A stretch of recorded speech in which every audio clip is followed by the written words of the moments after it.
Good evening, everyone. Our meeting will come to order. Madam Clerk, would you please read the adequate notice of compliance statement?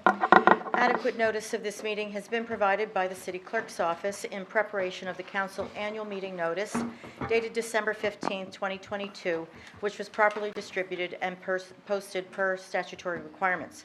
Please be advised that the fire exits are to my right, your left, and at the back of the room.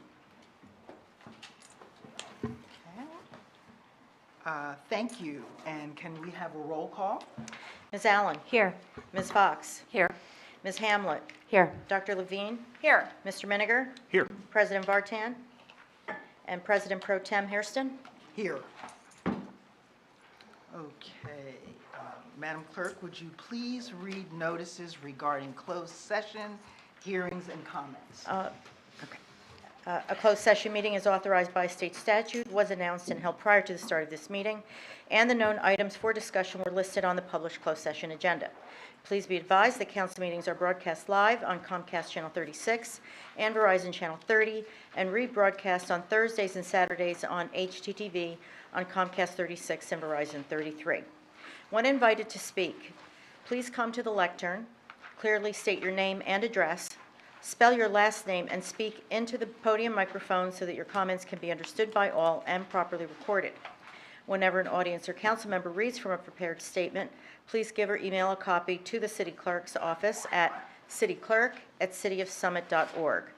To help facilitate an orderly meeting and to permit all to be heard, speakers are asked to limit their comments to approximately 3 minutes or so in length. Unless you are using an electronic device to follow the meeting agenda or need it for professional emergency contact purposes, please turn it off. Thank you. So now I am going to ask for the Pledge of Allegiance, okay? And I know that this is Firefighters Month, I believe, and so I think I am going to ask Chief to get us started with the Pledge of Allegiance. Pledge allegiance to the flag of the United States of America and to the republic for which it stands, one nation, under God, indivisible, with liberty and justice for all.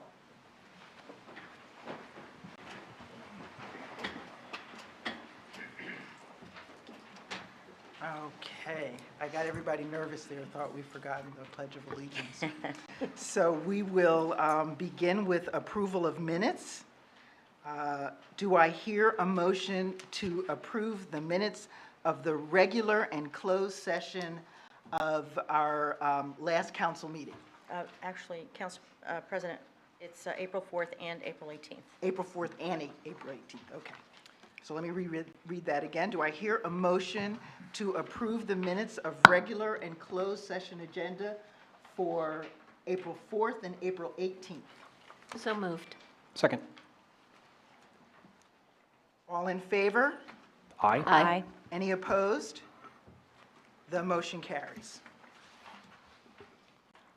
Okay, now we'll move on to our reports, and we'll begin with our mayor, Madam Mayor. Thank you very much, Council President Pro Tem. Just a few announcements and welcome everyone. PSE&G is continuing overnight work to replace aging gas pipes on Springfield Avenue in the Central Retail Business District in our town. Over the next week, PSE&G will be performing overnight work on Springfield Avenue between Beechwood Road and Kent Place Boulevard between the hours of 9:30 p.m. and 5:30 a.m., weather permitting. On-street parking spaces in the area will be flagged for no parking after 6 p.m. Streets are subject to full closure during project work. More information on ongoing PSE&G work throughout Summit is available at cityofsummit.org/gaswork. Secondly, some important dates to keep in mind: voting in the Tuesday, June 6th, 2023 primary election. The deadline to register to vote in the June 6th primary election is Tuesday, May 16th. The deadline to apply by mail for a mail-in ballot is Tuesday, May 30th. The deadline to apply in person at the Elizabeth and Westfield County Clerk's offices for a mail-in ballot is Monday, June 5th at 3 p.m. Visit cityofsummit.org/elections for more information on the June 6th primary election. And lastly, the annual Police Athletic League Pet Show will be held on Saturday, May 13th on the Village Green, located at 356 Broad Street. Registration for the free event begins at 1 p.m. and judging begins at 1:30 p.m. In the event of rain, the pet show will be held on Sunday, May 14th. For more information, please go to summitcommunityprograms.com. And that's all I have. Thank you. Thank you, Madam Mayor. And now we'll move on to Michael Rogers for the City Administrator Report. Thank you, Council President Pro Tem. This is going to be a little bit longer than I typically give a report, so I apologize for the length and reading a very long statement that I have. And this will pertain to the temporary pedestrian mall on Maple Street and the creation of that, and really try to go through the timeline that, based on all the conversations, public discussions at past council meetings, and I don't know how many council meetings we've spoken to, but particularly what just went on at the April 18th, 2023 meeting. And for the public's information, this statement will be on the website tomorrow, along with attachments that I reference in this statement. So I just, please just listen. There's going to be a lot that a lot of different statutes I'm going to go through, and names that I'm trying to just put together for what I have been looking at for the last couple of weeks on this issue, to try to just reconstruct what happened. Some of you know this topic better than others. There's many that don't, so I'm just going to try to outline, and from what I've been able to find, and to just help the council and the public understand a little bit about what happened, and to give you some context of how this was playing out, and perhaps to explain ultimately what happened. Okay, so I'm going to give you an actual timeline of events that I know, and these are email communications as well as just conversations that I've had with the main person who had been dealing with the DOT, Aaron Schrager, who is our Department Director of Community Services, as well as City Engineer. So I'm going to go bullet by bullet here of the timeline. So on February 15, 2022, the Common Council approved a resolution authorizing a temporary and extended closure of Maple Street, which would become effective upon approval from the New Jersey Department of Transportation Bureau of Traffic Engineer. And I'll refer to that as the NJDOT from here and after. For prior year closures of Maple Street, this was the standard process whereby Council authorized an action and then subsequently sought NJDOT approval. On February 24, 2022, Aaron Schrager, Director of Community Services and City Engineer, sent a letter to Jamie Opplinger, Executive Manager of NJDOT, along with a Maple Street detour map, requesting approval to close Maple Street from April 15, 2022 to November 30th, 2022. On March 2nd, 2022, Director Schrager had a conversation with the NJDOT about the city's approved February 15, 2022 resolution to close Maple Street. The NJDOT verbally stated that closures under Governor Murphy's public health emergency executive orders would no longer be permitted. It was brought to the city's attention that the governor's relevant executive orders were going to be rescinded and another executive order extension would not be issued. Further, NJDOT responded that a request for a closure permit would need to be filed through the NJDOT Major Access Group. In a March 4, 2022 email to Director Schrager, Jamie Opplinger of NJDOT outlined necessary steps for a major access pre-application meeting request and requisite information to provide. The first step in the process is for a municipality to submit a formal written request for a pre-application meeting with the Major Access Group. One project example that the city currently is going through the major access permit process is for the median barrier construction project near Fernwood and Route 24. That pre-application process commenced in October 2021, which the project has yet to be given the go-ahead to start from the NJDOT. So just give you some context of how long this process may take for certain projects. So on March 8th, 2022, Director Schrager emailed Rebecca Schwartz, a senior aide to Governor Murphy. This is the city's intergovernmental liaison for the governor's office. Mayor Rados was also copied, informing her of the city's communications with Jamie Opplinger on street closure and the suggested option of applying for a major access permit to close Maple Street. Director Schrager had concerns about a lengthy major access permit process and whether it was the appropriate application for the type of temporary closure intended for Maple Street. On March 9, 2022, Rebecca Schwartz communicated with Director Schrager, Mayor Radis was copied, that she would follow up at the NJDOT and get back to the city. On March 16, 2022, the city's engineer division submitted a request for a pre-application meeting to the NJDOT as a part of the major access permit process. In addition to pursuing a permit through the major access group, Director Schrager concurrently explored additional statutory/regulatory methods by which Maple Street could be closed on a temporary basis. On April 4, 2022, an NJDOT project engineer from the Major Access Permit Office corresponded to Sam Kotsoris, I think that's pronounced, Assistant City Engineer, regarding temporary closure of Maple Street. NJDOT determined that the pre-application meeting for the Maple Street temporary closure did not meet criteria with the pre-application submission. After discussions with the NJDOT and various engineering colleagues throughout the state, Director Schrager determined that Maple Street could be closed on a temporary basis with the establishment of a pedestrian mall in a special improvement district, and I'll refer to that as a SID here and after, in accordance with NJSA 40:56-65. Significantly, Maple Street is contained in Summit's SID and does not intersect and/or abut any state highway. On April 8th, 2022, Director Schrager sent an email message to the Council Capital Projects Committee, which comprises of Council members Little and O'Sullivan, copying Council President Fox and myself, about an update on NJDOT's denial of the city's request for a closure more than 48 hours. This denial was the result of the governor's executive order 292, which lifted the COVID-19 public health emergency as of March 4th, 2022. It communicated the following. One option to consider was to continue the pre-application process with the NJDOT Major Access Group, which would require a lengthy review by NJDOT. Another option identified was the concept of the pedestrian mall, which is a section contained within the SID law, which is 40:56-65, and requires an ordinance to be adopted by a governing body. The NJDOT did not advise Director Schrager that it would need to approve such an ordinance creating a pedestrian mall. Further, the statute does not contain any provision that the NJD approval is required for the creation of a pedestrian mall in a SID. On April 19, 2022, Common Council introduced an ordinance establishing a temporary pedestrian mall on Maple Street in accordance with NJSA 40:56-65. Property owners within a 200-foot radius of Maple Street were duly notified by certified mail prior to the public hearing. On May 3rd, 2022, the Common Council adopted the temporary pedestrian mall ordinance.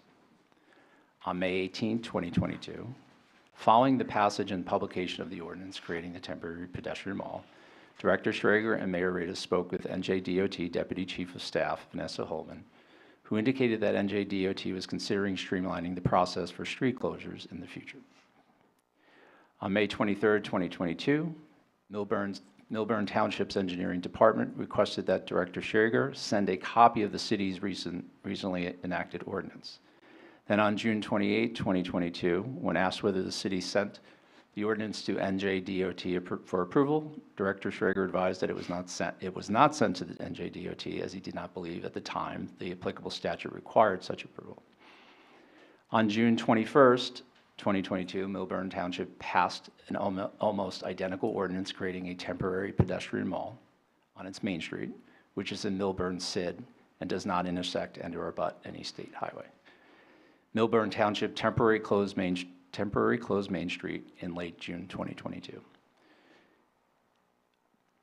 After temporarily closing Main Street, Millburn Township sent its ordinance with a Main Street detour map to NJDOT for review and approval on July 1st, 2022. 2 weeks later, and after almost 1 month after passage of the Millburn ordinance and the temporary closure of Main Street, NJDOT sent a July 15, 2022 letter to Millburn approving its ordinance, creating a temporary pedestrian mall in its SID, an ordinance nearly identical to the city's ordinance. On August 2nd, 2022, Director Schrager corresponded with Ms. Opplinger of NJDOT, who advised that there was a temporary and a permanent process by which the city could close Maple Street going forward. The temporary option, street closure more than 48 hours but less than 1 year, was to enact an ordinance pursuant to NJSA 40:67-16.9 and submit requirements under NJAC 16:27-4.3C to the NJDOT Bureau of Traffic Engineering. The other permanent closure option, more than 1 calendar year, was to adopt an ordinance creating a pedestrian mall pursuant to NJSA 40:56. Additionally, Ms. Opplinger specifically cited Milburn's recently enacted ordinance creating a temporary pedestrian mall in a CID, which is, again, nearly identical to the city had adopted on May 3rd, 2022. Ms. Opplinger also noted that either way of establishing a pedestrian mall by ordinance, temporary or permanent, was acceptable. Please note that in the August 2nd, and again, you can read the email exchange in an attachment. Please note that in this August 2nd, 2022 email, NJDOT attached a sample ordinance for future use and consideration that relied upon an entirely different statutory provision, NJSA 40:67-16.9, which is different than creating a temporary pedestrian mall in a CID in accordance with NJSA 40:56. In conclusion, the Common Council passed the temporary pedestrian mall ordinance in accordance with the law. Like prior Maple Street closures, the council believed that the temporary pedestrian mall ordinance would be sent to the NJDOT for approval after adoption, as had been done in the previous 2 years, 2020 and 2021. However, at the time, given the city administration's understanding that there was no clear process in place that required NJDOT approval for a temporary pedestrian mall until August 2022, the ordinance was never sent. Once the city knew Milburn had transmitted its pedestrian mall ordinance to the NJDOT and it received quick approval, we should have done so as well. It is reasonable to conclude the city would have received approval of its temporary pedestrian mall ordinance. Nevertheless, as the city administrator, I take responsibility for not following up on whether the adopted ordinance was forwarded to the DOT for approval. I hope the statement clarifies for the Common Council and public what occurred during the process to temporarily close Maple Street in 2022, and I sincerely apologize for not providing the statement sooner to the governing body and the Summit community. Thank you. Thank you, Administrator Rogers, and I want to thank you for the in-depth research that you did to give us a full accounting of everything that happened. There was a lot of information you all have received. It is going to be available to you as well on the city's website, and I encourage you to read it and digest it, because what I want you to know that on behalf of our Council President Vartan and on behalf of this entire council, we welcome scrutiny, we welcome questions, and we welcome the opportunity to clarify. We believe in our staff. We thank our staff for the outstanding job that they did in some of the most horrific times, not only in our city, in this country, across the world, and our staff showed up. And so I want to thank you, Administrator Rogers, for the research that you did and relaying that a mistake was made, but that this council did operate within the law. And with that, I want to move on to our next report on the agenda from our fire chief. And it will be an update on the firehouse and one other item. So Chief Evers, please join us. Through you, President. Appreciate it. Thank you. Okay, just going to go over a little quick update in the firehouse, a little bit of financing. We'll get into what's been evolving so far. A lot of progress on our new building. So real quick, We're about halfway through our budget for our firehouse. Got about a balance, $8,000 left to pay. We're about 14 pay applications into the process. Change orders, we filled about 20 change orders, potential change orders. We approved about 3 so far, and we have a couple more we're looking at. Most of the change orders pertain to a lot of site excavation, the unknowns, a couple things in the building for small little structural reasons and some footing, things of that nature that we're looking at. So in the next meeting or two, we'll have another resolution for some more potential change orders coming at us. But overall, we're well within our budget. Everything's going well. We've been keeping a sharp eye on the change orders, not approving anything that's not necessarily deemed important to the project. So we've been keeping a sharp eye, myself and Deputy Chief Bimbo and Lieutenant Harnoyd, which is on the project team that's helped managing the project. Thanks to the good work of the mayor and the other fellows First Foundation, we have reached our goal that we set for fundraising. So great amount of time to do that. A lot of good work went into that, and there's still an ongoing effort. Elks Club's having some fundraisers to help support us as well. So we thank everybody that got through it. You can still register online to buy some bricks. The website's still up there. We have not closed the date yet. It will be being closed by another couple of weeks, and through the PIO, through summer, we'll let the public know when that deadline is. All right, so real quick, I'm just going to do a brief. I got a little bit of slide presentation. I'll just talk through it as we go. Basically, building is more than 10%. It's closed in. All the exterior walls are built. That brown color you see on the block work, that's all waterproofing for efficiency. The roof is all completed. The actual finished roof is not on yet, but everything is closed in. It's sealed off. All the framing is completed. The first floor bays are all constructed. The upper floors where you would have the administration offices, everything is all framed in. Closed in, almost 90% of electrical wiring is installed. All the HVAC, the plumbing work, that's all installed, roughed in. The roofs on the upper floors are in. All the components are getting ready to be installed on the roof on the upper floors. And we're also working with a lot of the site work has been done. We have to put in 2 fire hydrants there in the building. We also had to do some extra conduit work. I worked through with the engineer's office to do a little work on the traffic light on the corner of Broad Street where it comes into the hospital there. So that's all built up there. We're also working with some of the issues with New Jersey Transit, working through them, working through some of the requirements to work alongside their right-of-way. So we're working very closely with them to make sure that any issues that can arise, that they'll be addressed quickly. There are also some issues, some things that are coming up with a lot of our training props. We've been a lot of infrastructure being worked on a lot of our training props. I got a couple of slides that'll show you a rendering of what it looks like inside the building when it's going to be completed. So this is a sketch on the building. You're looking at now is facing Broad Street, the railroad track to be at your back. And this whole area here is the main part of our training props. The highlighted area that's in red is going to represent like a typical downtown streetscape of Summit. A lot of our main hazards in town are the downtown area. A lot of old building, old construction. So this area here you see in the red, and the windows above it, kind of simulates what we will encounter in a lot of the residential homes and also in Uptown Summit. A lot of the training props will be installed there. It's just another view of that same entrance. Over to the far left, you see where the glass is. That's the main entrance off of Broad Street. So when the public comes into the building, there'll be a glass open, and you can look into the firehouse, look into the bays, and there's stairs that circulate around the elevator that takes you up to the admin office. All right. But overall, everything's going very well. We're on target. We should have the product hopefully completed construction-wise midsummer.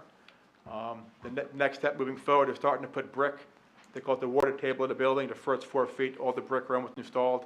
The back side of the building, along New Jersey Transit right away, we have another brick walls going up there as well. So things are moving along very well. Working very closely with the contractors. We continue to have our biweekly meetings with my staff, the architects, and the engineers to go over 2-week look ahead on project and to keep the product on budget and on schedule. All right. So with that said, I'll happy to take any questions related to the new firehouse. Thank you, Chief. We had the pleasure of having a tour of the building, and so we will open it up for any comments or questions from the council. Just a quick one. When will you start seeing brick on the outside? It's actually up there now. Oh, good. Yes, if you drive by, the first 4 feet from the ground up, those brick are almost all completed. And then there's a flashing that comes over, and then there's going to be some limestone coping, and then you'll continue with all the brickwork. But almost all the water table brickwork is almost completed throughout, around the building. That's great. Yeah, Thank that's you. going good. The only thing you won't see for a while are the windows. That's pretty much installed after all the brickwork's done. So the last part will be putting in the windows and doors. But we actually already have sheetrock on the wall. If anybody has any work done at their house, they know when you get sheetrock on the wall, it's a big milestone. So they actually started sheetrocking this week. So a lot of the upper floors. So it's moved along very well. Thank you. Kirsten, great. Any other questions? Okay, Chief, I know you have another Great. report to give I to do have one more us. thing. So as Council Member Harrison, this year is, every year down in Emmitsburg, Maryland, the National Fallen Firefighter Foundation honors all the firefighters that were killed in the previous year. So this year, they've been doing this for 42 years. This year, we'll be honoring 144 firemen that were killed in 2022. The foundation's mission is to honor Americans' fallen firefighters, support their families, colleagues, organizations, and to work to reduce preventable firefighter death and injury. They spent a lot of good work coming up with safety initiatives that they put out all over the country. They have a team of their staff travels around the country talking to firefighters about safety initiatives. Cancer is a big deal in the firehouse. They talk about cancer prevention. They also work very closely with a survivor network of all the past families that were affected by a line of duty death. They have conferences around the country. They spend a lot of time with them. They also spend a lot of time with children, all the families that the children that were lost to the firefighters. They have a bunch of camps. This year, actually, in June 11th, it's going to be in New Jersey. Once again, our team from Summit is one of the main contacts from New Jersey to host the event up in Camp Mason. They bring all the kids in that were killed in line of duty, their parents, and they have support network. It's long camp for the weekend, so they're a very good event they have there. Team Summit, from Summit, for the last 20 years, we've been sending a team down to the grounds. The event is on Sunday. Our team gets there on a Wednesday, and we work for 4 days to set all the academy up for the weekend. A lot of dignitaries come, past presidents have came, about 10,000 people come to the event. A lot of work our team does. Our team is in charge of 6 other teams around the country that organize the event, so a lot of work gets done. They do a great job every year on doing this. So I do have a quick little 2-minute video on the highlights from last year's event that we do every year. It starts out with the families arrive Friday. We have a family day on Saturday on the Academy grounds, and then it ends with a candlelight vigil Saturday night, and then the main event with the fire being honored is on Sunday. So all this, along with my technology works, I will pull this up, hopefully. There we go, getting there.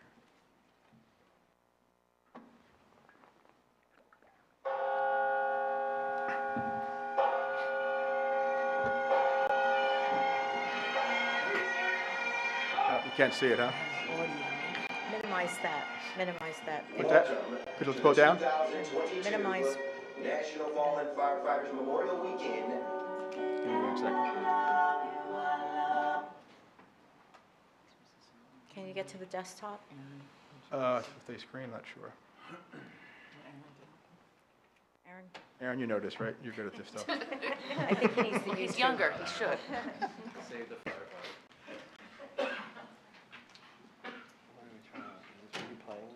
I'm gonna play it, yeah, but it's not up on the screen. So he's just got a YouTube There should be a link. YouTube video on the desktop. Oh, so it's on. Oh, it's on the desktop. Oh, Okay. that would be the wrong window. Let me see. Hit escape. Bum, bum. I don't see it. It didn't make it. Oh, well. What's this down here?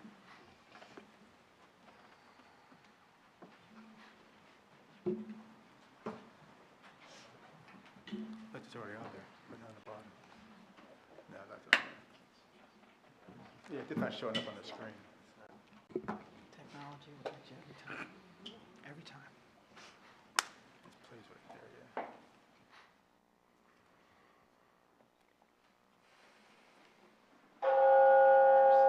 That's all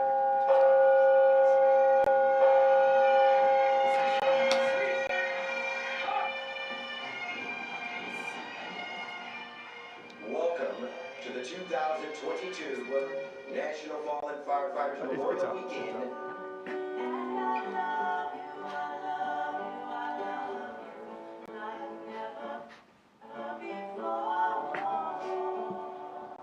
Our nation recognizes your sacrifice.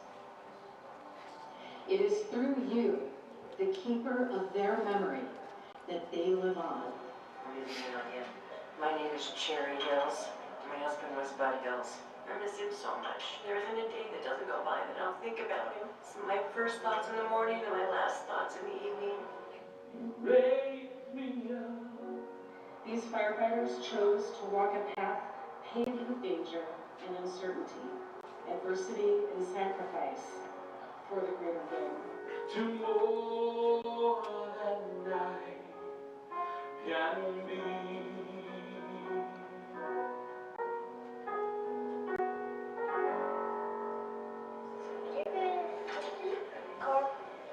That was a great catch. You know why? Because I like the fish.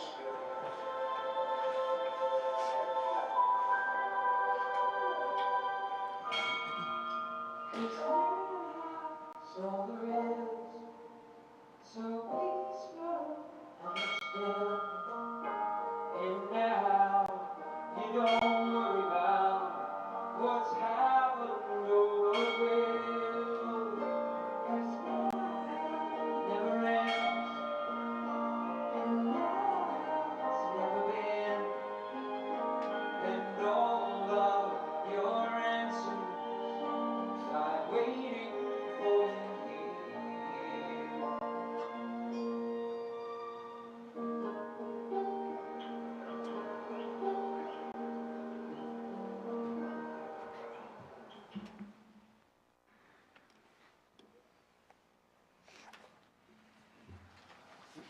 Back real quick. All right, so that's just a brief what goes on the weekend. A lot of work goes on there. The teams around the country do a great job in supporting the families, and the foundation does great work on supporting all the families who've suffered a loss. The last piece I have here is, so in the way we honor these every year, we have we ask the public to show a red light on their porches.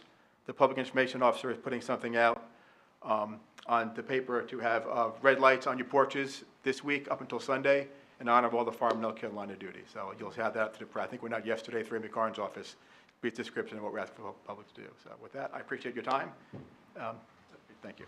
Chief, Yes. we just want to thank you for representing Summit. We want to thank you for taking a leadership role in the state of New Jersey in this important event in recognizing our fallen firefighters. Great, So thank you. I know you need to go and get ready because you're leaving out early in the We are. morning. Yes, we are. So we thank you for this Thank presentation. you very much. Appreciate it. Okay, next on our agenda, we will have a presentation from Michael Malloy, who is the area representative from New Jersey American Water Company. We thank you for being here tonight. Of course. We've been waiting to hear from you, so the podium is yours. No, thank you very much for the opportunity to come speak with you this evening. It's rare that I get the opportunity to talk to city councils about the important work we do, but thanks for making the time.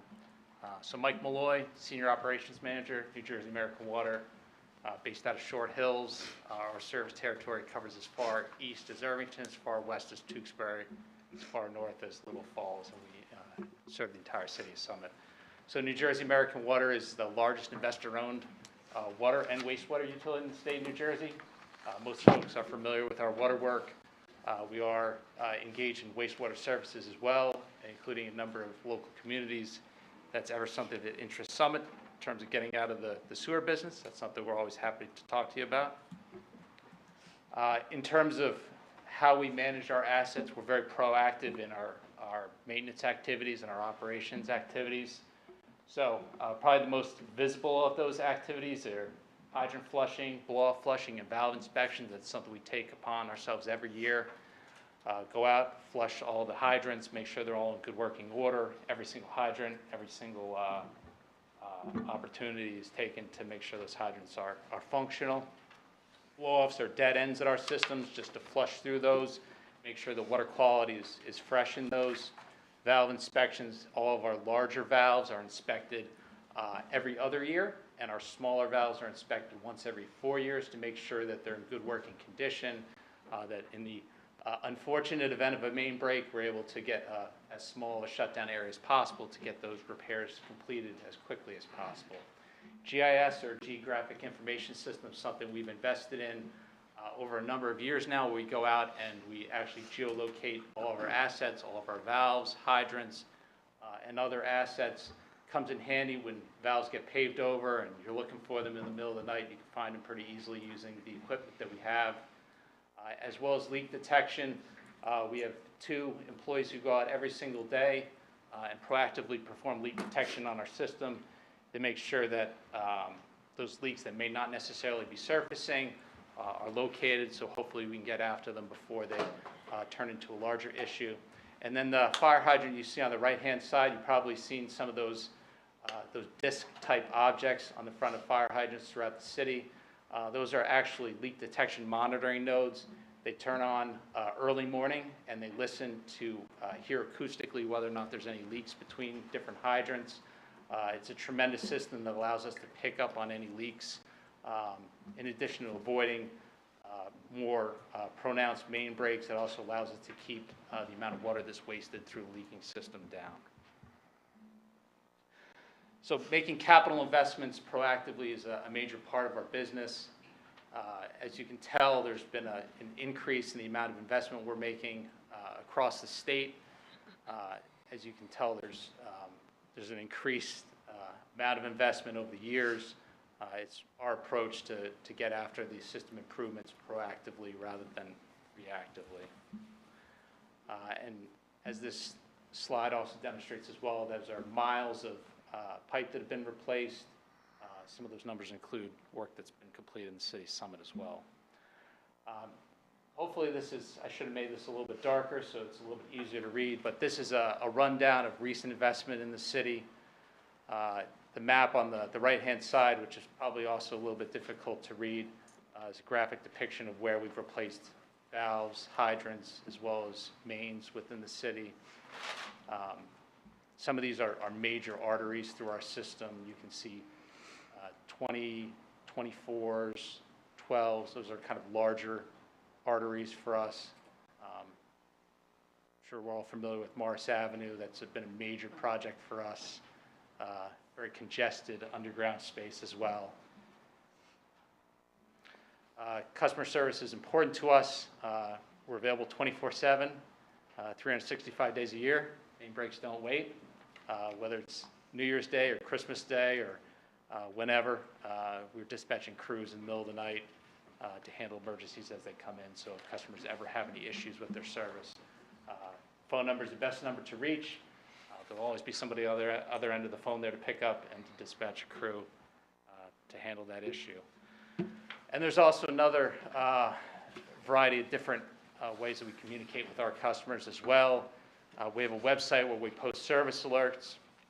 There's something called a Code Red app you can download on your phone.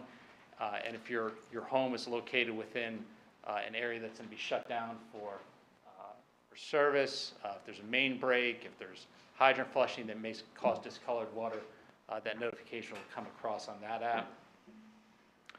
We also have a customer advisory app that will also allow you to see any kind of emergency alerts or issues in our system. And just being cognizant that some folks are comfortable calling in and they're happy to pick up the phone and talk to somebody at the other end of the line to report an emergency or an issue. There are some folks that would rather just log on to the computer and do it on their phone. We also have a website where you can now communicate emergencies as well. And last slide is just kind of some information on our facility in Short Hills where I work. We have some recent projects to increase our sustainability and some of our more environmentally conscious measures that we're taking. Reservoir 1, which I hope everybody's familiar with our facility. It's across the street from the Short Hills Mall there. The reservoir number 1 that we have actually has the largest floating solar array in the United States. Ribbon cutting's next month. It's going to provide about 95% of our facility's annual power. The water industry is kind of different than the power industry and the gas industry in the sense that it's very energy intensive in order to move water. You don't normally hear about water moving across state lines or large distances, so that's why it's kind of a local endeavor. But it is very, very power intensive to operate pumps and treatment stations. So this is just an effort we're making to improve our environmental footprint. So with that, welcome any questions. Thank you. Thank you for that presentation. The company has come up a lot in our council meetings, and so I want to give our council an opportunity to ask any questions. Marjorie? Thank you, Council President Pro Tem. Thank you for coming in tonight. Of course. My question is about New Jersey American Water did a lot of work on Morris Avenue, and my understanding is that you will be doing the repaving. Is that Yes, correct? that is And when can we expect that? There are a That- lot of people here waiting for that. Yes, so there's been some recent discussion about that between the city, the police department, and the county. That's scheduled for, I believe, after June 22nd was the date that all those entities came up as the agreed upon date. So that After after the schools schools are out, yes. Okay, Yep, great. And it'll be a absolutely. daytime activity Yes, after that- schools are out? Yes, Great, thank you for clarifying. of course.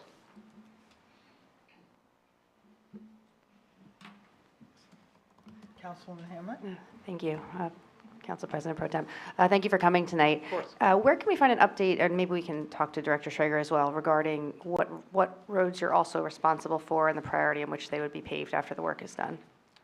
In terms of work that we've completed that hasn't necessarily been paved Correct. yet, I believe West End Avenue is another location that we're due to pave. I don't know the date off the top of my head. Okay. I know there's been some concerns about making sure that paving's done in a fashion where it's not impacting traffic during the day. I could get back to you with that date. Okay, thank you. Sure. And this presentation will be uploaded to the website for public consumption, so that'll be available to us. Any other questions from council? Do I open that up to the public to ask any questions? So I'll open it up to the public. Any questions from our representative from the American Water Company? Come on up. Oh, I have to ask it again? Yes, please. Sorry, okay. Hi, I'm Suzanne Travers, I live at 8 Summit Avenue. Is that the water we drink across from the mall? That is? Oh, Yeah. cool, I never knew. Can I ask a question? Our city clerk has a question for you. So how do you coordinate work when another utility is opening up the road and exposes work that you might have to address? That's a good question. Thank It depends on how far in advance we know. Okay. The city's kind enough to give us their repaving schedule in advance, and that drives a lot of the work we do. If we can get in to replace service lines or valves or mains in advance of the city's paving or the county's paving, we always try to do that if the asset's in need of renewal. I know other utilities do work, and sometimes we don't know in advance. I know there's been some work that other utilities have done, and we've found out very recently we've been able to kind of turn on a dime and get some work done in advance of their paving. But if we could know further in advance of when they're going to work, So that'd be when better. you don't know, does that constitute an emergency? Do you put out any kind of notification to the citizens or the neighborhoods that it might impact? An emergency, I wouldn't necessarily say it's emergency. So Plan work, expedited plan work. Expedited plan Yes. work, okay. Do you notify Yes, we do. neighbors? Yes. Okay. Yep. We usually have an inspector on the site. If we're replacing service lines to someone's home, that inspector will knock on their door, leave them hang tags. We'll usually try to send a postcard if we have enough time in advance. Thank you.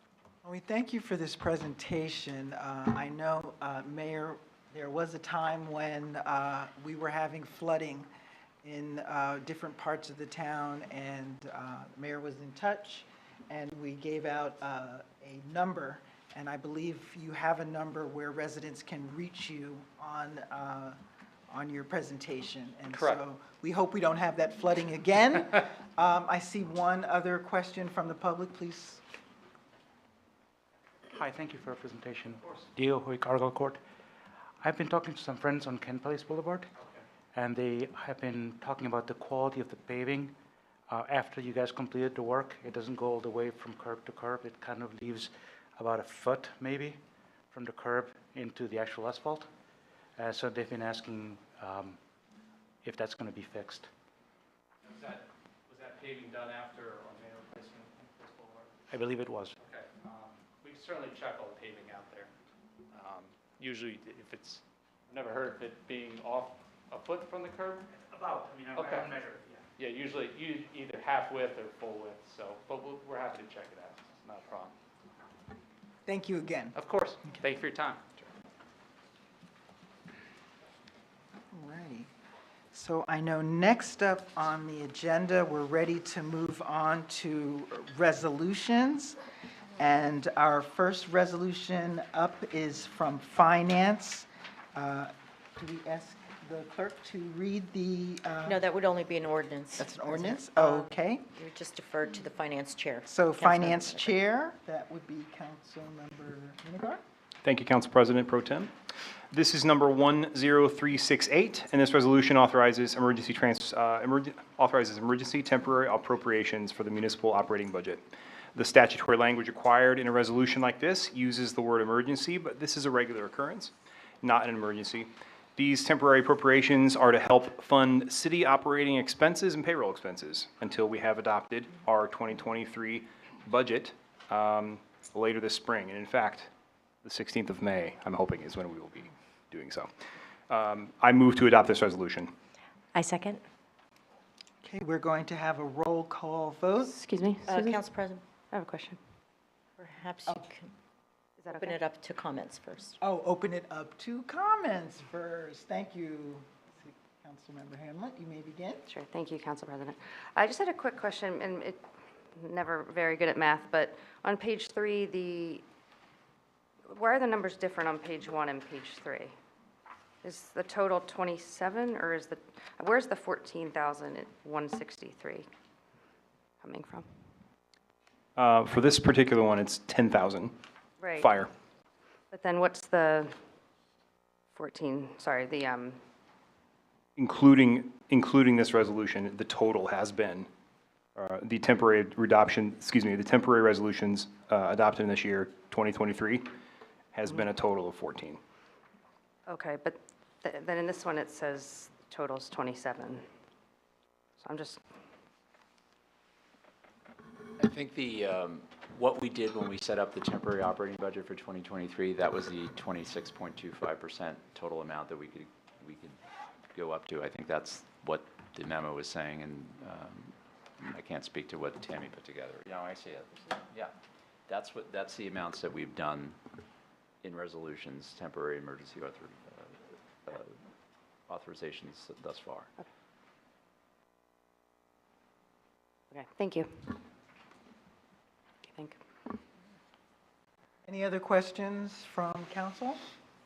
Okay, we'll have a roll call vote. Ask the public if they have any. Oh, public, do you have any questions?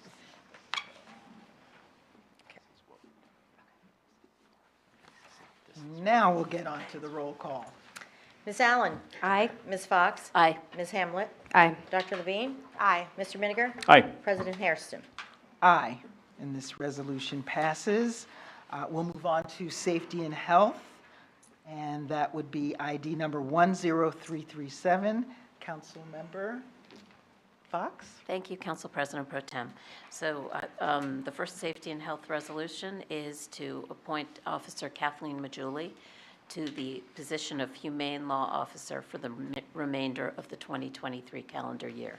The Humane Law Officer is responsible for animal welfare in Summit, and this is a position that is required by state law. In January, Council appointed then Lieutenant Michael Treiber, who's now Captain Treiber, to this position. Since Captain Treiber's promotion, Council needed to appoint a successor. We are pleased that Officer Majuli has taken on this important role, and I move this resolution. And I second it. Is there any questions from council? Any questions from the public? Okay, all those in favor? Aye. Any nays? And this resolution passes. I believe we have a resolution from Safety and Health from the floor. Correct. Councilmember Fox? Thank you. This is Safety and Health, ID 10387, and this resolution authorizes the lease purchase of 2 Ford Utility Interceptor vehicles for the police department. The annual lease purchase price is $28,065.11 for the 2 vehicles. And so that amount is paid over, it's $28,000 per year for the 2 vehicles. And this is part of the, this was being done under the state purchasing plan, and this is part of the police department's fleet replacement schedule. We're doing this from the floor because the availability of these vehicles is very limited, and they are available right now, and there's money in our budget, so we want to get this done before those leave the floor. I guess it's another supply chain thing with vehicles. So the first year's payment is in an account funded by the 2022 budget, and the remaining 2 years will be paid under the subsequent year's budgets. I move this resolution. And I second it. Any questions from council members? I have a question. Sure. I'm curious what level of performance the vehicle has. Is it a high-level performing vehicle, meaning was the possibility of a hybrid vehicle considered? I'm just curious. Yep. I think that's a question for the chief, if you don't mind coming up.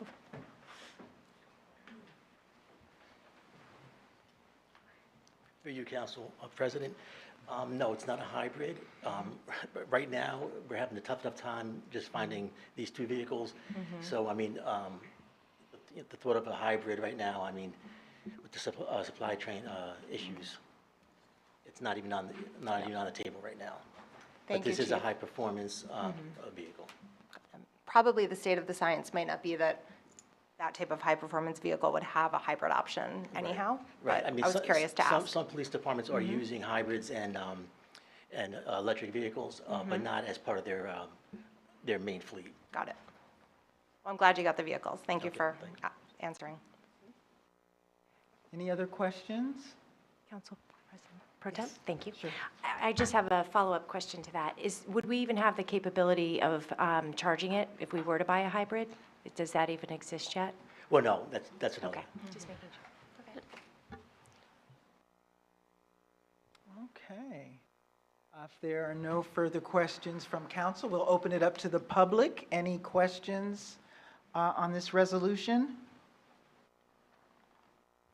Okay, so we will have a call for a vote. Do I hear all those in favor of approving this resolution?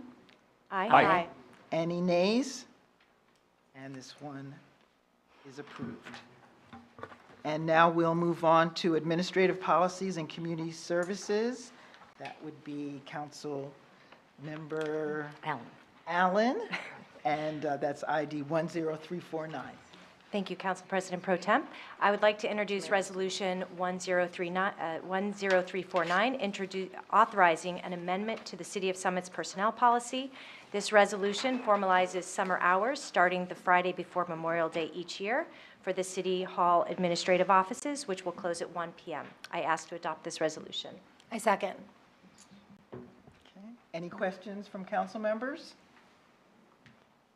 Just real quick, through you, Council President Pro Tem. Councilwoman Allen, so can you just explain the exact changes from last year? I'm assuming it is just the dates, correct? Yeah, I would like to defer to, through you, Council President, I'd like to defer to Business Administrator Rogers. Thank you, Councilman. It's just memorializing something that, the change is recognizing that Friday before Memorial Day, which is what it's always been, and we just noticed that wasn't reflected in our personnel policy, so we needed to make this correction. Thank you. Any other questions from council members? Any questions from the public? Okay. All those in favor of approving ID 10349? Aye. Aye. Any nays? And it passes. Okay, we'll now move on to capital projects and community services, and that would be our Councilwoman Hamlet? No? Levine? And she put it in front of me so I could read it and say that it was you, so forgive me, Councilwoman. Please go ahead. Thank you, Council President Pro Tem. Resolution number 10333 authorizes execution of a sanitary sewer easement agreement at 15 Butler Parkway. An existing home at that site was demolished, and a new single-family home is being constructed in its place right there at 15 Butler Parkway. The city's sanitary sewer main is located on the west side of that property, and no easement currently exists. As part of the grading plan approval for the project, the division required the owner to grant an easement to the city to ensure the location of this critical infrastructure is known into the future and that protection is afforded to it. I move to adopt this resolution. I second. Any questions from council members? I just have one, Council President Pro Tem, and through you, I can ask Director Schrager. I was just wondering if this was something typical that we find out later, or is an easement just, we just know that is that city property now? I just trying to understand. Sure, through you, Council President Pro Tem. Unfortunately, the city has a lot of sanitary sewer lines and storm sewers that are on private property that do not have an easement. We do have prescriptive rights to them, so obviously people, can't prevent us from going on their property. It's always easier and cleaner when an easement exists. This project came in through a submission of a grading permit, and that gives us the opportunity to say, we understand you're doing work on a permit, we would like to get an easement, so, because they're not able to work in it anyway, so that land is, Okay. Out of their building envelope. But that's what happened here, it was an opportunity. Thank you. Yeah. Any other questions from council members? We'll open it up to questions from the public. Okay, all those in favor of ID 10333? Aye. Any nays? And it passes. 10339? Thank you, Council President Pro Tem. Resolution number 10339 authorizes submission of an NJDEP Stormwater Assistance Grants Program grant application and execution of the associated grant agreement. Through the Stormwater Assistance Grants Program, the NJDEP provides funding to assist New Jersey municipalities in upgrading their MS4 stormwater programs to comply with the requirements. MS4 stands for Municipal Separate Storm Sewer System, so I prefer the abbreviation. The City of Summit is considered an original Tier A municipality and is eligible to apply for funding in the amount of $25,000. There's no match required for the grant program. The permittees must utilize the proposed funding to develop, update, and maintain an MS4 infrastructure map that delineates the location of specific stormwater features. As such, the engineering division is applying for funding in the amount of $25,000 to complete this work. I move to adopt this resolution. I second. Any questions from council members? I have a question. Was that what the sewers that the American Water was just showing us the map of, and is this in regard to that? New Jersey American Water does manage some sanitary sewer systems, but this is all for storm sewer, so. Okay. Yeah. So any questions from council? Any questions from the public? Okay, all those in favor? Aye. Any nays? And that passes. ID number 10289? Thank you, Council President Pro Tem. This resolution authorizes 2023 Arbor Day festivities. This year, Arbor Day will be celebrated in Summit on Saturday, May 13th, 2023. The Shade Tree Advisory Committee is planning to commemorate Arbor Day at the Tiny Forest at 100 Morris Avenue, which is behind the community center, and recognize Summit's 28th year as a Tree City USA, which is a designated status. City Forester John Linson will give a presentation to those in attendance on the history of Arbor Day in the United States. He will also talk about the importance of preserving trees in our community and the value that trees have on our everyday lives. The event would also mark the official spring opening for the Tiny Forest.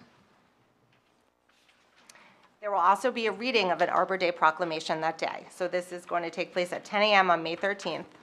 I move to adopt this resolution. I second. Any questions from council members? Any questions from the public?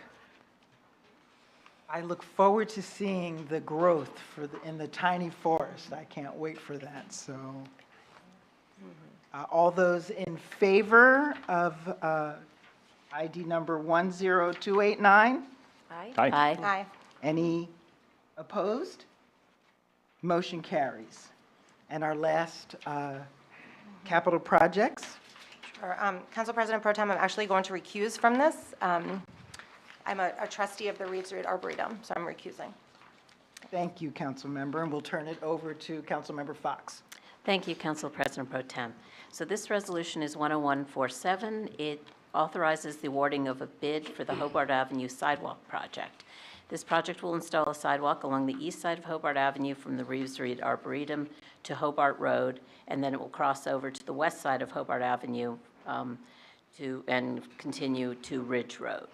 The crosswalk will be placed at Hobart Road and will also include flashing beacons to enhance safety. This project was first proposed in 2021 and was put on hold after bids were received. The project was redesigned and has this winter and was put out to bid. A total of 9 bids were received on March 7, 2023, and the lowest responsible bidder was DLS Contracting with a bid amount of $95,419. The award of the bid has been delayed a couple of times, a couple of meetings now, to allow for input from residents who live on Hobart Avenue. And there were concerns about the location of the sidewalk and the location of the crossing. The Capital Projects Committee has made several visits to the area, and I suspect Mr. Schrager has made more visits than that to speak to residents and to look at potential crossing locations. This sidewalk has been identified as a priority under the city's sidewalk plan and will make it possible to walk to the Arboretum and improve safety for pedestrians. I move this resolution. I think you need to second. And then I will second it. Yeah, thanks. Okay, so are there any questions from council members? Andy? Thank you, Council President. I actually had a question through you, Council President, for Mr. Schrager. Could you talk about what went into considering the safety of this particular location versus an alternate location on Ridge Road, which has been proposed by a resident? Certainly through you, Council President Pro Tem. I will call up the map just so it's a little easier to follow along.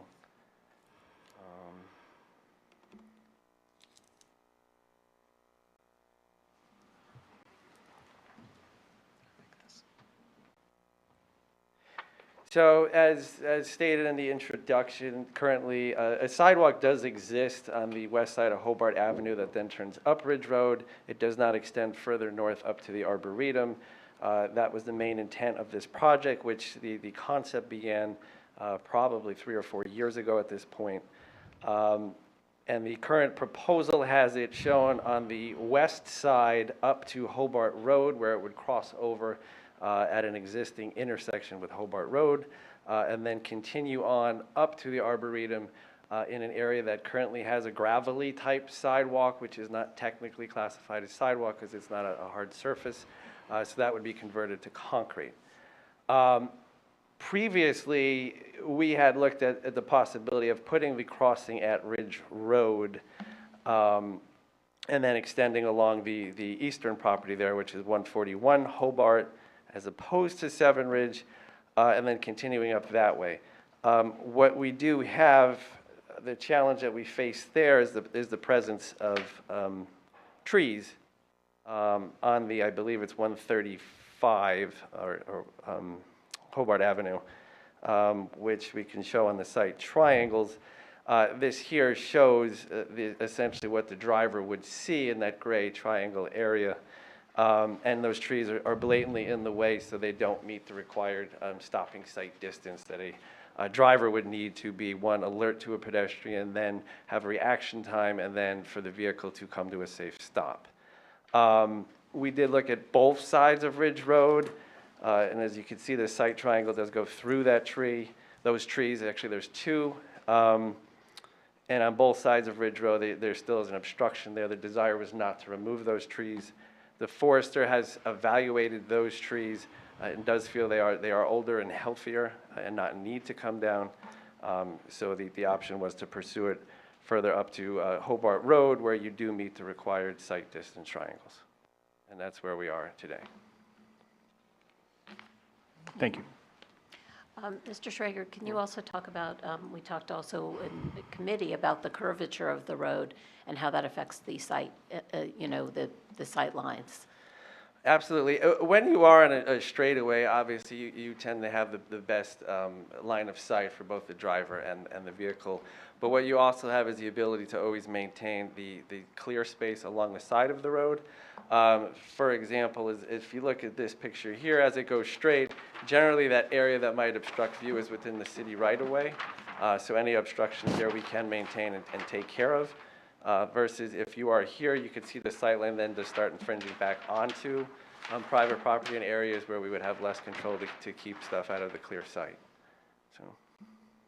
Councilmember Hamlet? Please. Thank you. Through you, Council President Pro Temp, I was wondering if I could ask a question to Mr. Giacobbe, if that would be okay. Mr. Giacobbe, I'm new to this, so I don't really understand the process, but when Councilwoman Levine recuses herself from this process, what exactly does that mean? I know she won't be voting tonight, but does that mean she has to recuse herself from the entire process or just this evening? Well, as you heard, this process has been going on for, I think, since 2021. I think 2019. 2019, bids went out, failed, engineering re-engineered it. So this isn't something that Councilwoman Levine had anything to do with. It predates her being on the council. Because she's on the Arboretum board, which is a volunteer position, and the board or the Arboretum, this would benefit them, I recommended that she recuse herself and not participate in the discussion on the dais or the vote. Understand. I guess my question is your legal definition of whether or not, is it Robert's rules that says she has to totally recuse herself from the process, or is that our council rules? I'm just trying to understand. No, it's not. So it's actually under New Jersey law. If a council member has a conflict, they need to recuse themselves, and that's under New Jersey law. The recusal, stepping off the dais, is a recommendation that I recommend, because you don't want to be sitting up on a dais and say something or appear to influence other council people on how they're going to vote. Right, I understand that. I guess my question is, then should we have started that process in January to not have her part of the process of talking to residents and things of that nature, or is that totally fine? I just don't know. Well, I think what my understanding is this process and the sidewalk that was being put in, designed by engineering, goes back to 2019. So that's not my question. Yeah. I'm just saying starting in January. I think that the main goal is that any action you take is taken up here, voting. That's just a council person knowing what's going on. When I was asked, I said she should recuse herself. Okay. So. Can I ask a question, Council President? Is this resolution approving the design of this sidewalk and where it's crossing, or is the resolution approving a bid, the lowest bid on who's going to install? The lowest bid. All that was already designed. It was designed, I think, in 2019, then in 2021, when bids came in too high, you redesigned it to get a more competitive bidding. Is that what you did, Aaron? It was bid in 2021, and then those bids, and it was awarded, and then it was abandoned to evaluate to make sure that the right side of the street was selected. I reject the premise on that one. Right. And that's when a survey was done to establish those site triangles, and then it did not go with the pandemic lingering. We didn't put it back out to bid till early this year. I think the bids were received like March 7th. But this is an award. This is awarding a bid, not designing a project. Okay, thank you. I'm sorry, I was confused. I thought I was completely under the impression that the plan had never been approved. And my question today was, what is the process? Have we already approved the plans? Because are we accepting a bid? I just want to make sure I understand what we're doing. My understanding is this is an award of a bid. You're awarding a bid to the company that's going to be constructing this sidewalk project. So when you go out to bid, the bid specifications have to delineate exactly what the bidders are bidding on.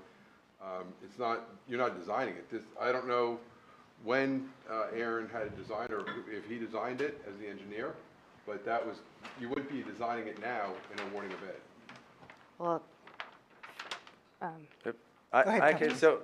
So the plan was developed 2019, 2020, and had gone through various capital projects committees and the safety committee, and was approved in concept. That is the plan that was put out for bid, that the contractor had bid on. So that is, you're actually awarding a contract to construct this plan. Can you change plans in the field? Absolutely. We have, just because of field changes and, or other issues too. If there is a major substantial change that might impact quantities or the overall scope of the project, that could be a little different. But generally, if it's sidewalk location and quantities aren't changing that much, there is still some flexibility through change orders or just plan change process. Yeah. Thank you. Councilmember Hamlet, are you clear? so just to clarify, so we are approving the bid and the plan, although there can be minor changes. Yes, correct. Thank you. Okay. Councilmember Allen?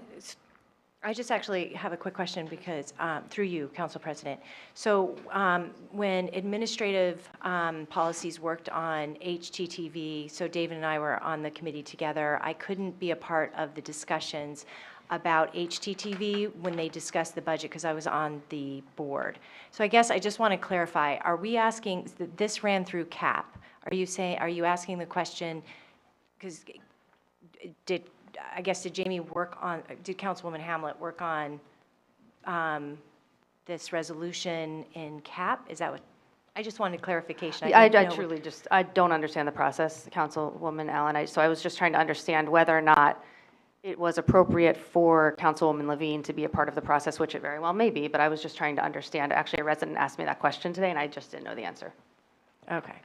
So I guess through you, Council President, could Councilwoman Levine work on this resolution? Yes, our attorney just That's what gave you're us saying yes the to. opinion Okay.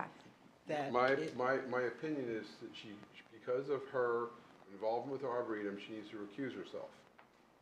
My further opinion is that I don't know what extent she was involved in CAPS. My understanding is that all this concept, putting the sidewalk in, all that predates her time. Whether she was just doing some exploration, my advice is that she should not vote on this evening's bid award, so that there's no question about she's not involved in it, in the actual award of this contract. Okay. One more question? And then if we approve this tonight, then I just want to, I think I heard that we could make some changes if needed. I don't know what kind of changes we would need to make if we're approving a bid and a plan tonight. What would be an example of a change that we could do if needed? Through you, Council President. Through you, Council President, the location of the sidewalk, if it extends a little further one way or the other way, or even if it did flip sides, is stuff that would be within the realm of change. You're not changing quantities substantially. Got it. Because you have to watch, there's a lot of bidding laws that you have to be aware of to make sure you haven't changed the scope so much that other bidders could say, if we knew you were going to switch from concrete to a sidewalk made of gold, we would have bid differently. So that's what you have to watch for. So if your quantities are not changing and there's just some scope change, you can proceed with that. Yeah. Thank you. Actually, I do have one follow-up question. That's relative to the curve.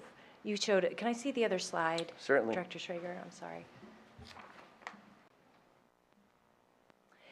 So if the crosswalk was at Ridge, how close is that? I see the road bends.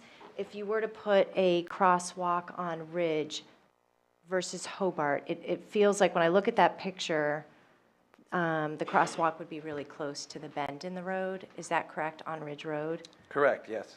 Okay. And is there a certain standard how far a crosswalk has to be away from a bend? No, No? there's no standard because it may happen and you may have to do it. It just always becomes, are you putting in a crosswalk that is safe in terms of both visibility for the drivers and the pedestrians? Okay. So if you have an incredibly sharp curve, they can't see around that, and you have no control. Say it was a forest there, you'd have to either clear the forest or maintain it, if it's even your property to do so. Okay, okay. And do we know the speed on that road? 25. 25? Okay. It's actually 30. Yeah. Oh, 30. Yeah. Thank you, Council President Pro Tem. Okay. So if, Through you, Council President, is it 25 near the Arboretum, or is it? No, it's posted 30. I can't speak to, I'm not sure if at the That's okay. Arboretum, where there's the curve there might be advisory plates. I don't know. Sure. I can't So, speak to that. but- just to, Yeah. I guess, educate the public on sort of my position, I've spent the last 11 years literally right at that corner, pretty much, other than the last year and a half. So this is a passionate project for me, knowing that my kids have always, in fact, whenever they had to cross Hobart, I said, go down to Whitridge, because the cars fly down Hobart, which is a whole different topic, and it's super concerning. And to hear that the speed is 30 is even more concerning. I actually spent time with Miss Monica Richter. The other day, we walked all around this a few times.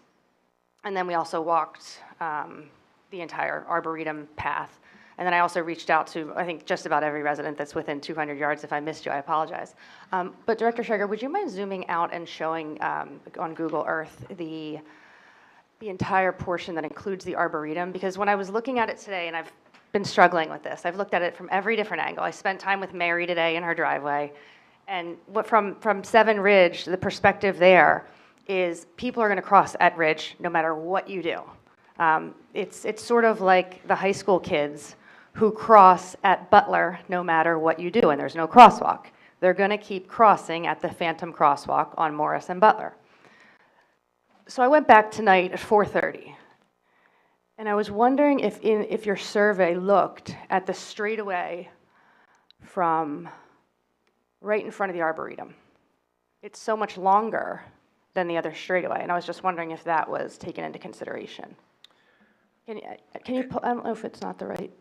Yeah, it's, so essentially looking to the north from Hobart Road? Yeah, can or- you zoom into that or no? I don't mean to ask you, put you on the spot, but I can do it if, right, so where's the Arboretum?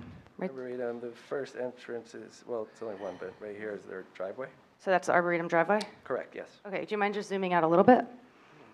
Because if you took a, if you look at that straightaway, I drove my car around this 10 times today. And I thought to myself, I think the crosswalk is better at Hobart because of the sightlines. But then I ran back around again, and I started at the McCann's, a little bit, I started at Trish Murphy's house. So I forget what she's at. I started at Trish Murphy's house. And I started going to the Ridge area, and I thought to myself, oh my gosh, the straightaway from Ridge to Hobart is so short. I know I'm not an engineer, but it's so short that my thought was, my gosh, I don't know if I'd let my kids cross there. So then that's why I looked at that other straightaway, because I believe that there should be sidewalks from the Arboretum, so just so that everybody knows. But I am super concerned about the speeds on this road, and I'm just trying to find a way to make this work. The other thing I will say, in doing all of this research, in front of the McCann's house today, there was 2 landscaping trucks that made it borderline impossible for cars to pass. In fact, I sat there and I almost called Rita McNanny or the Chief Zagorski because it was so hard to get around that. So I don't know if we do this, then I think maybe we should put some no parking signs there, because it was eye-opening to me how fast and how dangerous that road is. So I also just wanted to learn more about if, and I'll stop after this, but are there speed studies for crosswalks that are required? So through you, Council President, they should be considered, because if you have a high speed, and there's certain speeds, posted speeds, that you're not recommended to put in crosswalks, it's 40 and higher. So we do still meet it. There has been speed studies where the 85th percentile speed was about 34.9, if I recall, in this area, which is above the 30, but it's not overly above it. So there have been some studies. We can look at traffic calming independent of this project. I know it's come up that there's only one, at least that I recall, one speed limit sign that's kind of almost embedded in those two trees. So regardless of this project, that's something we're looking at now, just to add signage to bring in awareness to slow people down the best we can. But that runway was not considered in the survey, correct? The runway. The runway front, if you're coming out of the Arboretum, the runway to the left, it's right in front of, I forget what house number it is. It's pretty lengthy, though. So over by, well, there's the one house, which is 155, that has a straightaway to the Arboretum. Going to the north, generally from whatever intersection you're at, you have a clear line of sight, so we know we are meeting it. Whether you have a crosswalk at Ridge or at Hobart Road, because it's a straightaway, you do have a clear line of sight, so, yeah. So thank you. These are the questions that I think are going around, but I think you got your question answered about the sidewalk. That this is a project for awarding a bid for the sidewalk project. You got your questions answered. Yes, thank So you. now we want to open it to the public. And if there are any questions, come on up. Mary Seeger.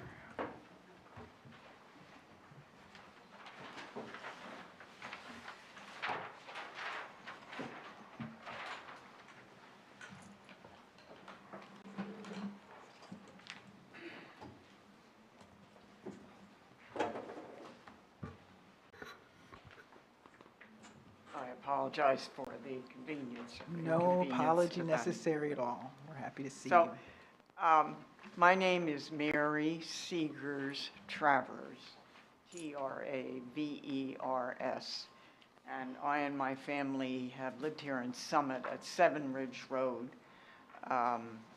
since 1979. So we have observed and experienced and lived in the neighborhood where all the planning has been going on. And, you know, I'm going to try to summarize what I and my family members have done and what we think should happen next.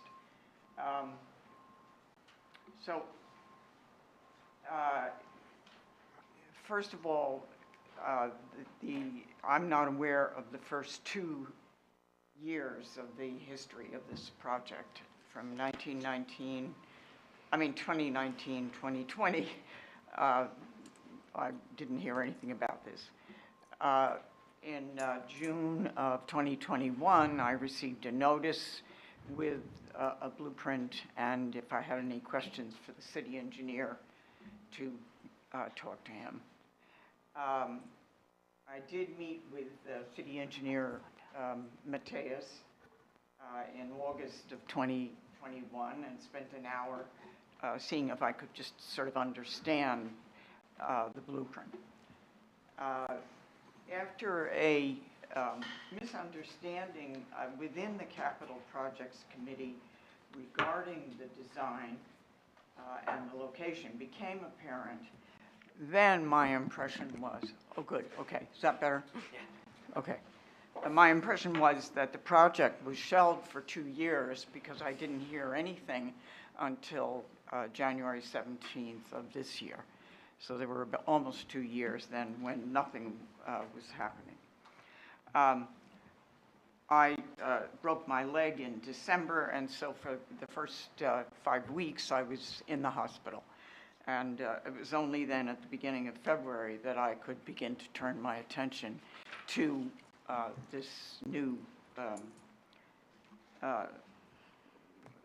project. But it seemed like a new old. It did not seem that there were any changes in it. And so I took that as the project that I should address. We have met with at least 5 council members, I think, in the last 2 weeks, and of course, Mr. Schrager, too. And it did appear that new ideas were emerging about where to safely and lawfully place the crosswalks. the two choices that were there were Hobart Road, which was recently converted from a two-way to a one-way street. And so that was proposed. And the other thing that was considered was, or it was not considered, I think we kind of wanted it considered, was Ridge Road itself.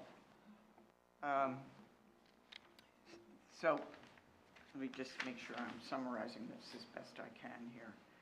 I want to make it clear that as neighbors of the Arboretum, we appreciate its community benefit and we support the city's efforts to create the safest possible sidewalk access. Where we differ from the current plan is that we do not feel that the Hobart Road intersection is as safe as Ridge Road. Part of the difficulty there is the curvature in the road, and there's not much that we can do about that. You can't alter Mother Nature, at least not in that situation. We think that if you remove the two trees that were at the beginning of Mr. Schrager's description there, that remedies the problem of any kind of visual obstacles at the Ridge Road crossing. Ridge Road crossing also has certain advantages. It is a two-way street. Ridge Road itself is 2 blocks. It connects Summit Avenue with Hobart Avenue and is used, those 2 ways are used fairly frequently. I like to say that Ridge in a sense is a shortcut so that people can get to 78 on the highways a little faster. But that, of course, raises the problem of speed. So the Mother Nature being the way she is, the unchanging curvature of the roadway is rather fundamental. That is not going away. It will continue to define how most pedestrians cross the street.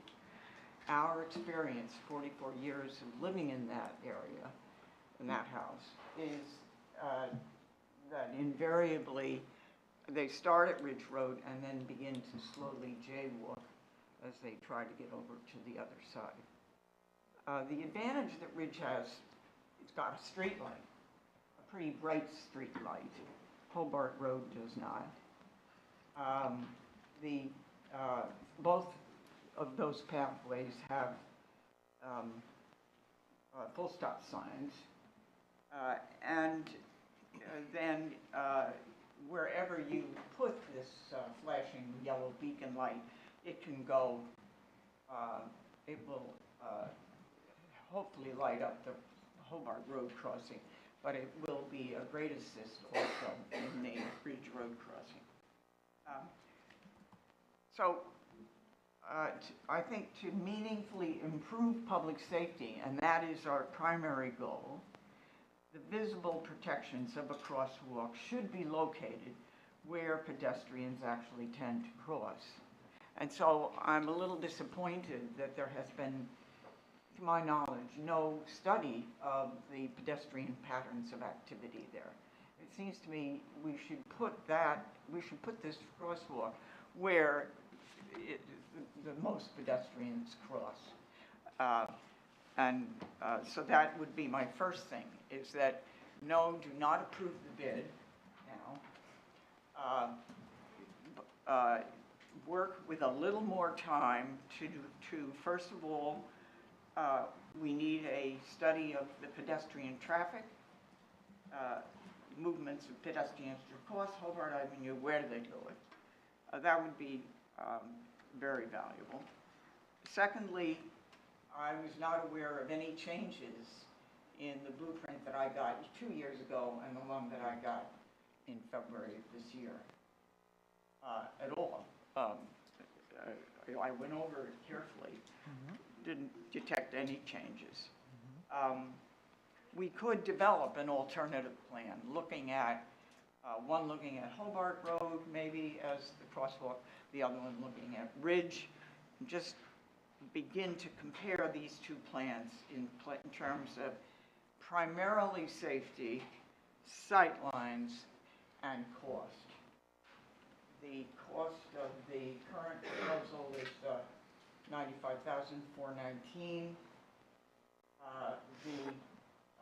When I looked at the lowest bid that came in and added up the things that were, steps that were taken only with regard to 7 Ridge Road, it was an expenditure of $23,000, and you wouldn't have that at some of the other areas that might be candidates.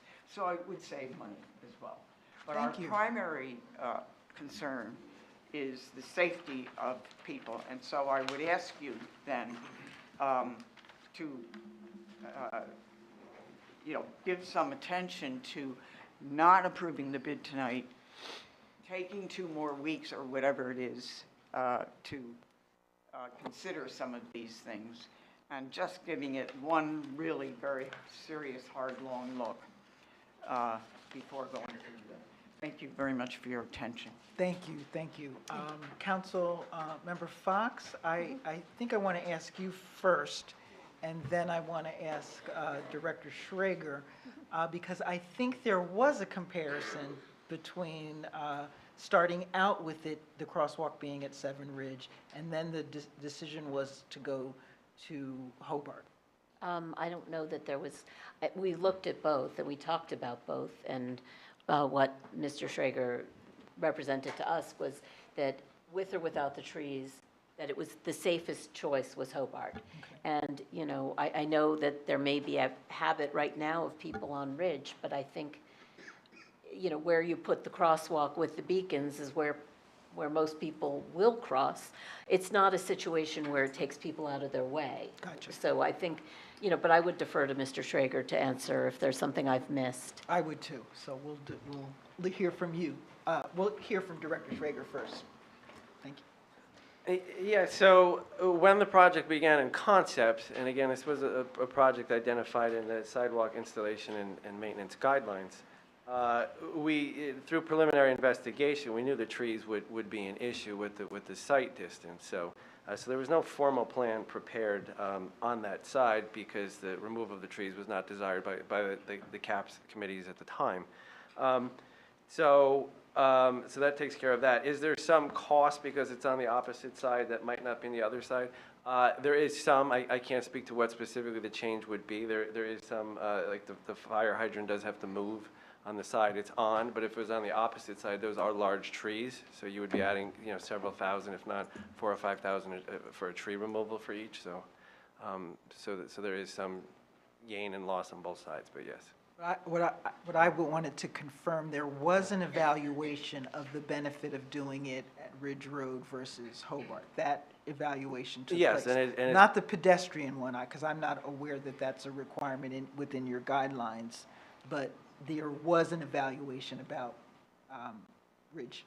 Yes, and the primary issue is the site distance for safety. Yes. That for safety purposes, yes. Hobart was yeah. More favorable. Yeah. Okay, Rosemary, did you? Yeah, Rosemary Grace. I can speak as a pedestrian because I frequently walk to the Arboretum. I never drive.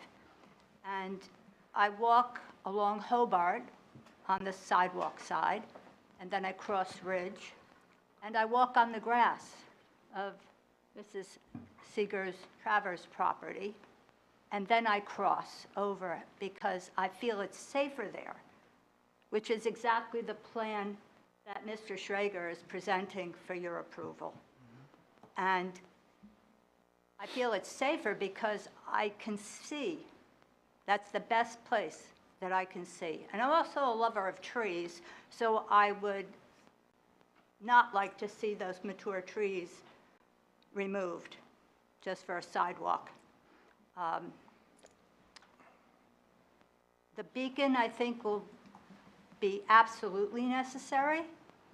The reason is because people do speed on that street.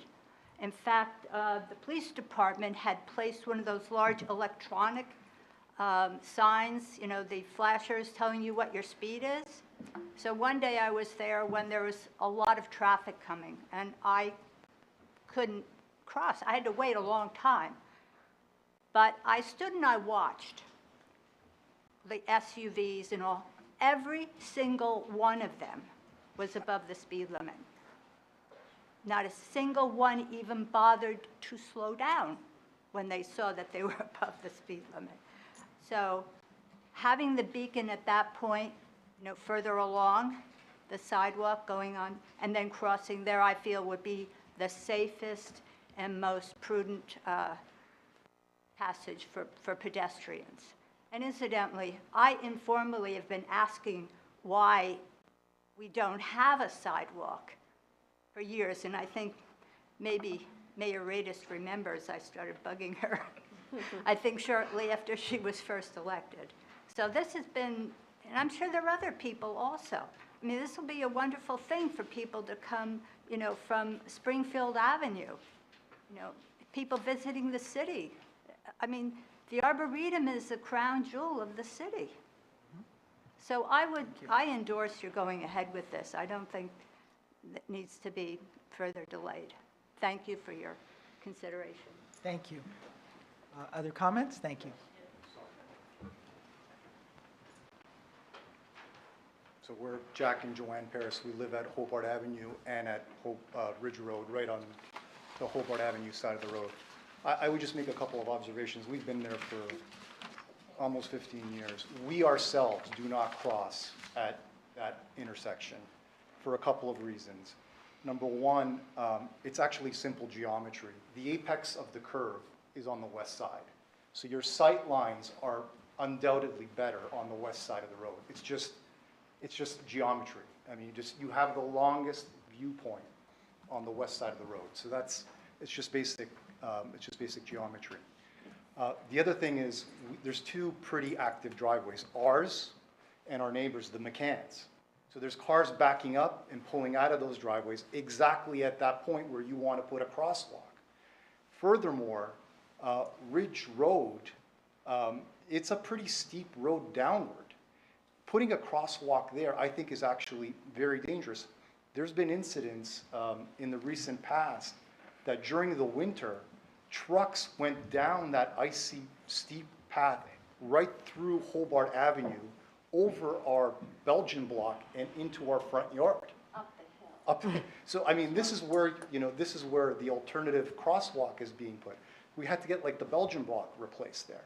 So, I mean, we're very supportive of having a sidewalk put in to get to Hobart Avenue, to the Arboretum rather. It makes perfect sense, people use it.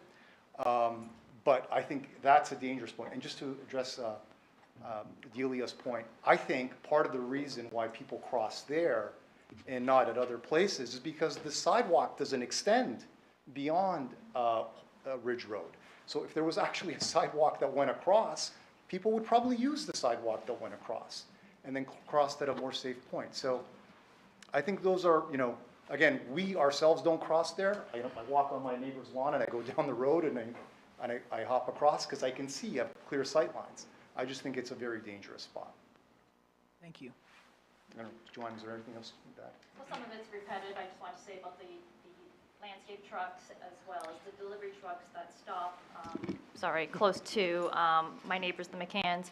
When someone's coming from town towards 24 and they're going around the bend, going around those trucks, first of all, they're speeding, and they're not seeing until the last second that I'm trying to cross there. So it is very dangerous. Again, in the spring, a truck went down the hill, went all the way up to my hill where my front door is, and I'm known as having the house on the hill. So for them to jump the curve, again, go up the hill, up to the bushes where my front door is, that was a very frightening experience for my family. And I should point out that happened around 3 o'clock, 3:15 p.m., which is school dismissal. It is scary. Kids cannot walk there and, Sorry, one other point that just came to mind.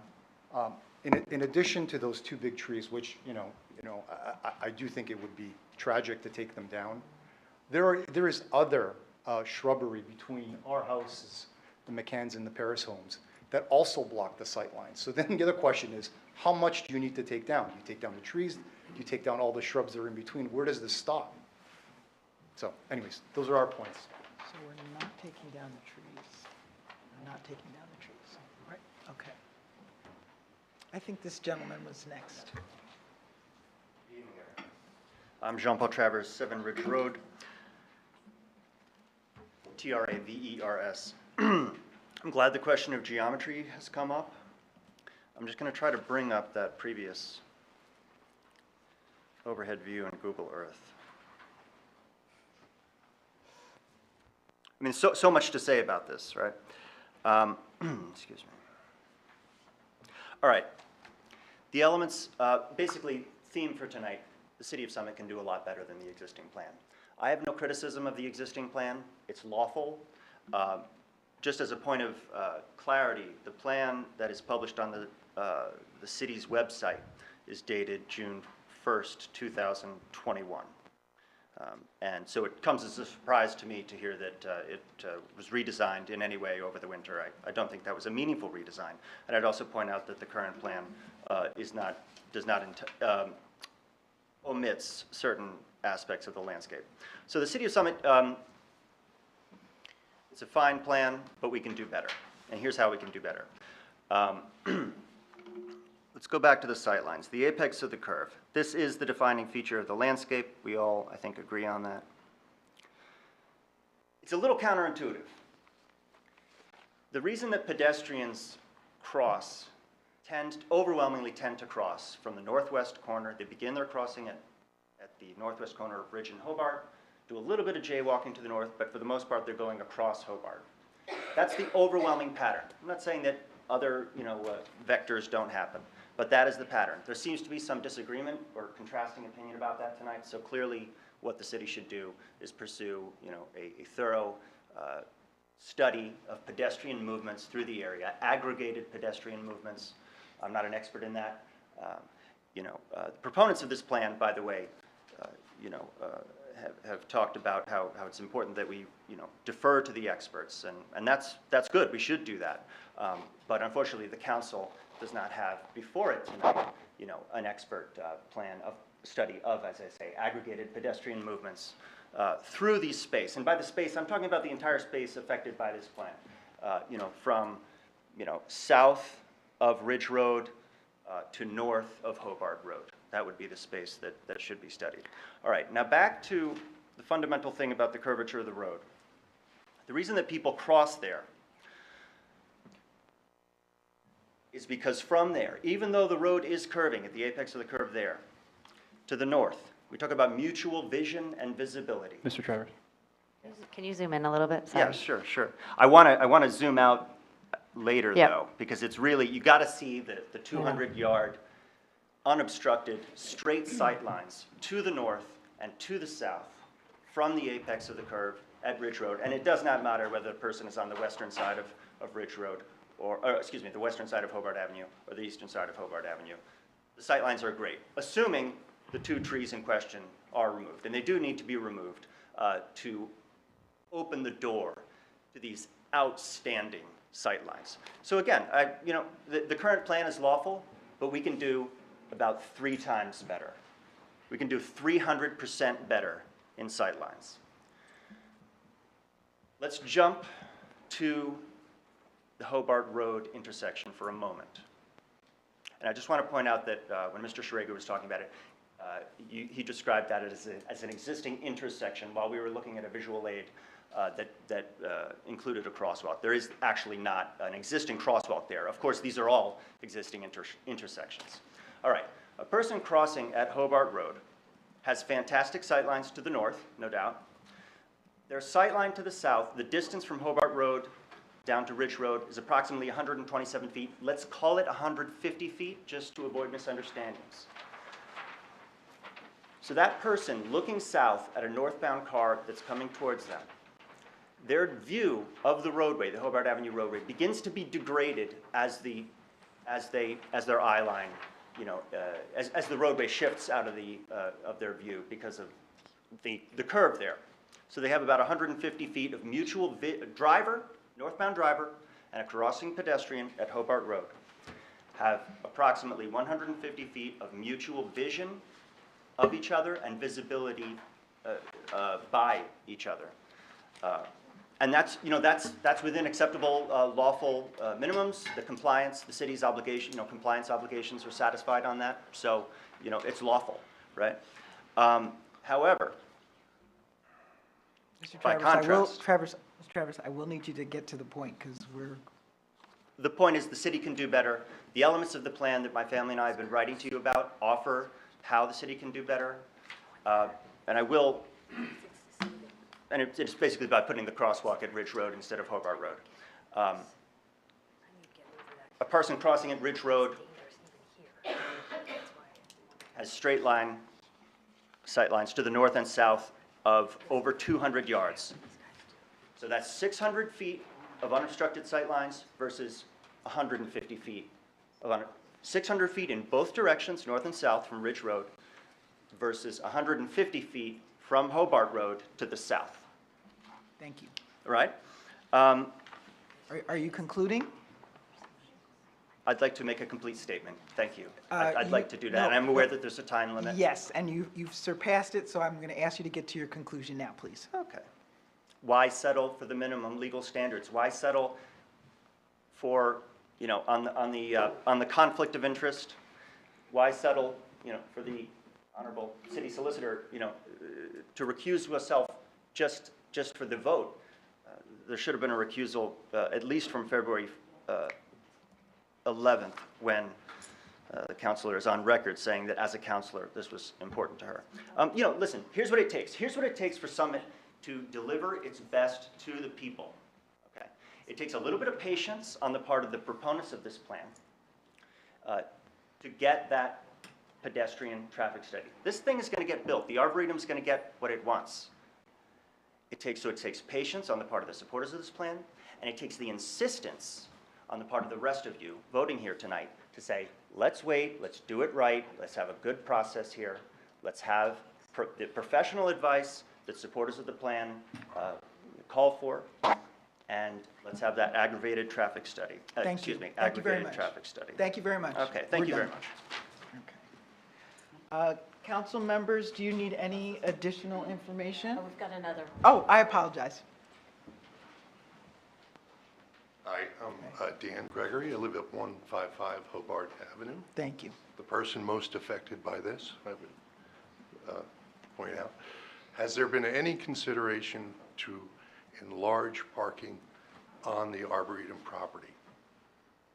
I think the challenge we have is the sheer volume of parkers, people who come to the Arboretum and park on the street.